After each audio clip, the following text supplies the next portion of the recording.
Alright guys, part 9 on the speed training portion here on this piece. We're having a good time. This is getting interesting. It's almost a shame because I am going as fast as I can at this point. I did slow down off camera to take my time on a couple pieces for the sake of the creativity and the art. Because, you know, if you want good art, guys, you're going to have to slow down, but this is a training video, so for the sake of the training we're going to keep it up, the speed. And right now we're just kind of plucking in at the details,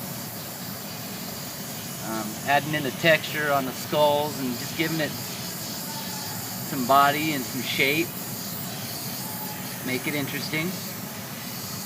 All the details add up, so I encourage you guys out there to take your time. There's some empowering I can instill in you guys. That is to take your time, to be patient. You know, what you put out is what you get back. You take your time in your work and you go the extra mile, you'll be surprised what kind of results you get. So right now I decided on adding some skulls into the energy effect that is surrounding the Reaper, and that these skulls are going to be kind of morphing in the flames.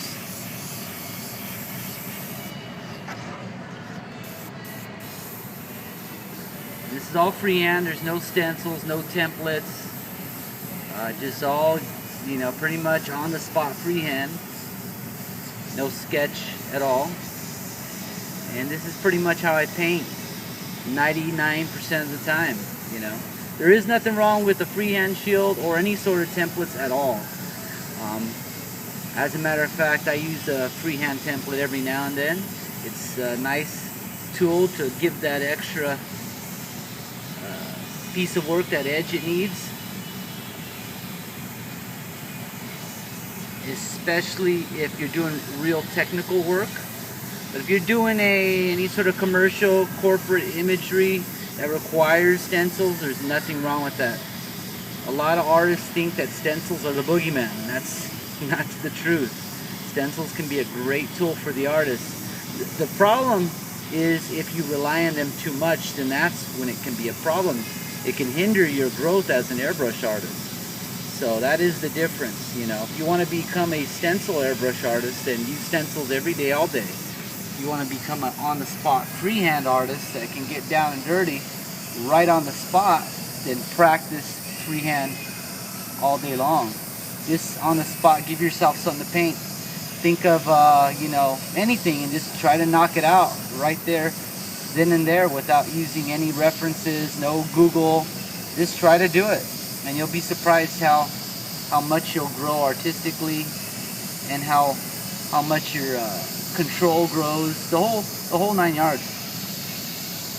And again, there's nothing wrong with using Google or anything like that. But if you do want to become a better airbrush artist, then it's great to, you know, practice just how I mentioned. My training growing up as an airbrush artist, I started when I was 14. In the shop I started at, I would paint animals, you know, cars, lowrider bikes, murals on cars, so many different subject matters, and so many different realistic, you know, things I had to paint. And that was pretty much like my college. That was my training. Painting all these different realistic images gave me the understanding on how realism works. And that was, like I said, a great portion of my life that really helped me understand how to create, you know, great shading, how to, you know, produce a nice eagle, a nice portrait. And it gave me the understanding on how to mix the colors, on how to mix those real nice soft shades of peach that's in the skin and flesh tone. I mean, all that was during my junior high school years, and I'm thankful I started very young. And now with that understanding and that foundation, being able to create all those different things,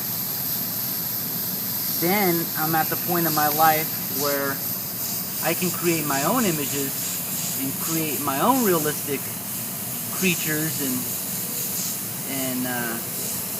so forth, based upon the understanding that I gained, you know, learning as a young teenager through high school. So it did me a lot of good. So if I can empower any of you guys out there with some words of wisdom, that'd be a great lesson that I could teach all of you, is that practice of realism.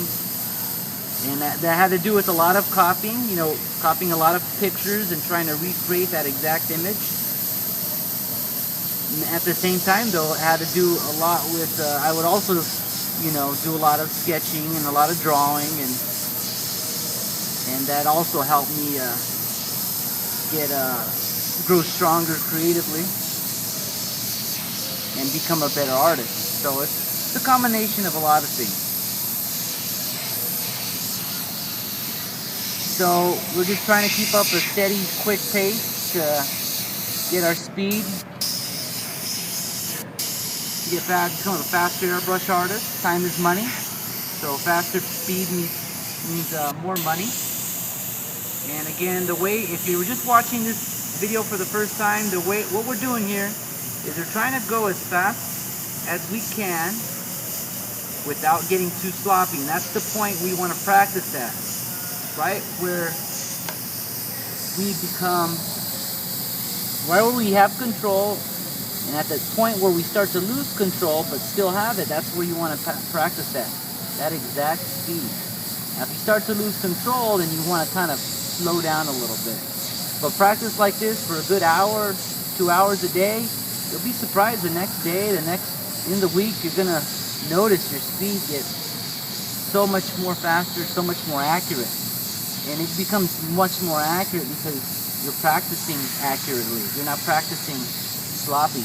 And that's why it's very important to practice at a controllable speed and watch yourself grow. Pretty cool. And right now, we're just kind of sketching in the skulls that are morphing in and out of the flame.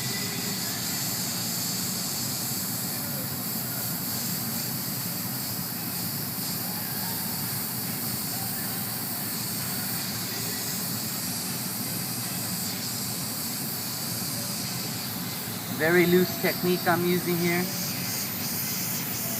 That way it gives me a lot of nice textures.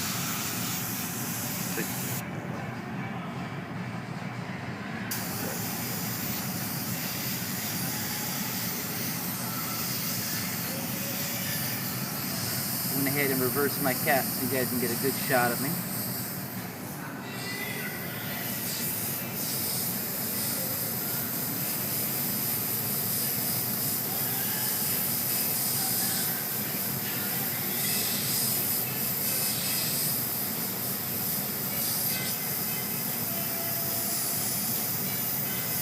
You know, with skulls, there's a lot of ways to paint them. That's the fun thing about airbrushing skulls. There's so many different styles in which to paint your skull. You could do it realistic. You know, you can copy the photo exactly to the T. You could stylize your skull. You can elongate it. I mean, there's so many different ways of doing it. A lot of artists have their own kind of touch, so to speak. You know, what I like to do is I like to take the features of the skull and just kind of tweak them here and there, you know, all the features that I like on them, and I like to exaggerate them, just a touch, not too much, but just enough to give them a real nice, cool look. And you know, skulls are probably the most popular thing to draw. We're gonna continue on with the next video, guys. Stay tuned. All right, where we at?